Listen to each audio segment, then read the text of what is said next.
the Principal Secretary, State Department for Vocational and Technical Training, Dr. Margaret Mokima, all senior government officers present here, distinguished guests, ladies and gentlemen. I'm delighted to welcome you to Gabunet TTI as we celebrate our 14th graduation ceremony. We are doing it during special times where we are not able to meet face-to-face with all graduates. However, this will not prevent us from celebrating success. We are very proud of you graduates representing the others on the ground and those who are following us online for reaching this level. We are sure you will go far. Let's enjoy this moment together. Chief guest, we shall shortly be presenting to you the list of 2021 graduates for the award of various diplomas, craft certificates, and artisans. These numbers have been realized as a result of the dedication and commitment of the trainers, support staff, supported by our devoted Board of Governors and the Government of Kenya. The institution in the year 2018-2019 received state-of-the-art equipment, and more trainers were recruited by Public Service Commission, which has enabled the institution to train effectively and thus releasing 877 graduates today. We are grateful for this consideration, and also due to increased population and the number of courses, we need 24 more trainers to train the increasing population. I wish to appreciate all other stakeholders, including the parents, the guardians, and the local community, for together we have grown Gabunet TTI. As we continue to govern this institution, we shall require your support, encouragement, generosity, and understanding even more. It is with great pleasure to inform this congregation that the institution has partnered with the local community in provision of accommodation to students, and there is still a dire need of more as the institution has plans to build up the students' population to 5,000. I'm therefore making an appeal to the community to invest more on accommodation spaces and continue in nurturing young people as they interact within the community.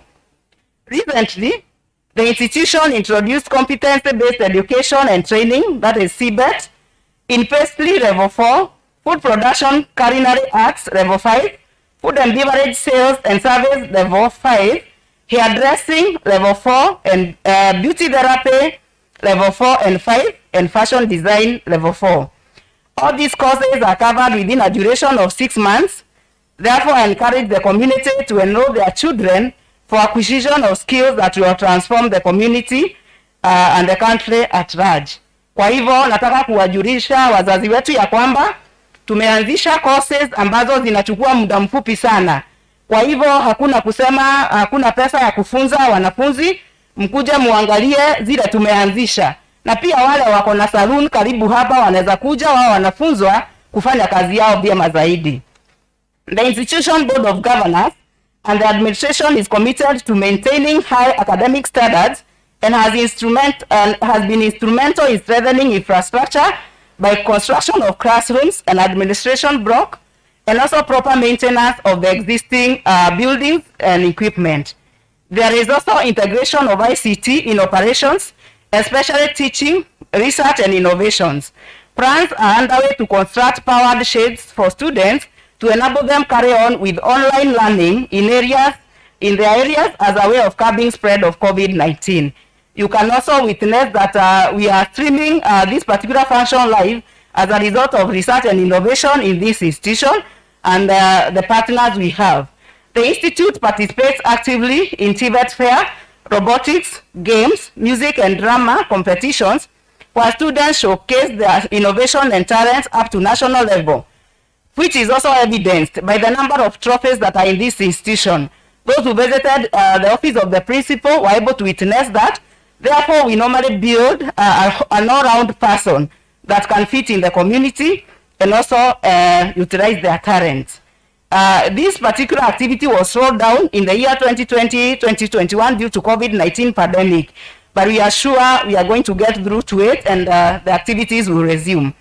The trainees are also encouraged to embrace research and innovation even in the prevailing conditions, as they may come up with ways of preventing the spread of the pandemic. The government is dedicated in enhancing science and technology by setting up a budget to support the programs.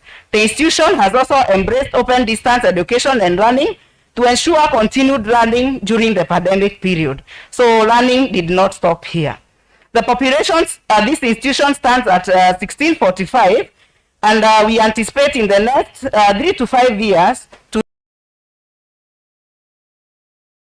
a stretch of 2 kilometers. I'm sure as you are coming this way, you are able to experience what normally happens from off Mate Road, 2 kilometers to the institution. During the rainy season, it becomes very hard for us to travel out of the institution, and also for students to join here. So kindly, we hope that this will be addressed soon so that we can be able to achieve our objectives. We will appreciate more if the government continues to partner with us in our endeavors. But so far, we are really grateful for what has been done in this particular institution. To the graduates, we don't stop going to school when we graduate. We encourage and seek more education in order to grab the best opportunities. To those who are watching us online, I wish you all the best, and also the favor of God as you go out there for self-employment or for employment in public and private institutions. Thank you so much. God bless you.